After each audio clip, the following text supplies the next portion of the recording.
Maybe I'll stick to making computer games. On today's program, I wanted to talk about the GameTank's controller, where it's been, what kind of feedback it's gotten, and what the new controller will look like that will be shipped with GameTanks going forward. Let's take a look. Here's the controller that the GameTank debuted with last month at the Long Island Retro Gaming Expo. However, in the system's development timeline, this is actually the second version of the design.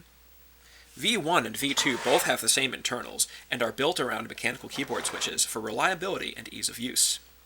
V2 drops the rounded edges and handles as they were too difficult to print consistently. It also introduced laser-cut bushings to reduce friction between the buttons and shell.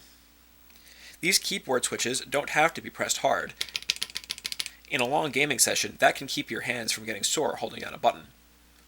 This approach has its limitations, though. The wide bodies of these switches mean that they can't be moved much closer together than they are. Many testers have expressed difficulty in pressing simultaneous directions. Some switch to alternate grip styles to make it work. I think there's still a niche for this controller, though.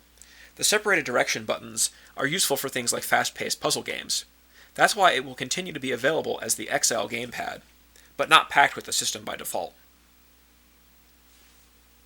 Instead, the new standard controller will be the V3 gamepad.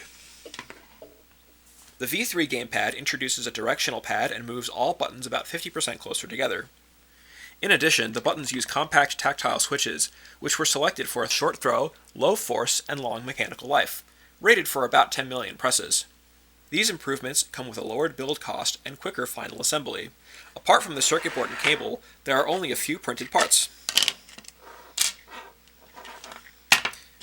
And 2 screws. In bulk, this controller runs about $10 to produce, and going forward, will be bundled with the console at cost. It'll also be available separately, with a very modest markup. That's all I have to say about the GameTank controller.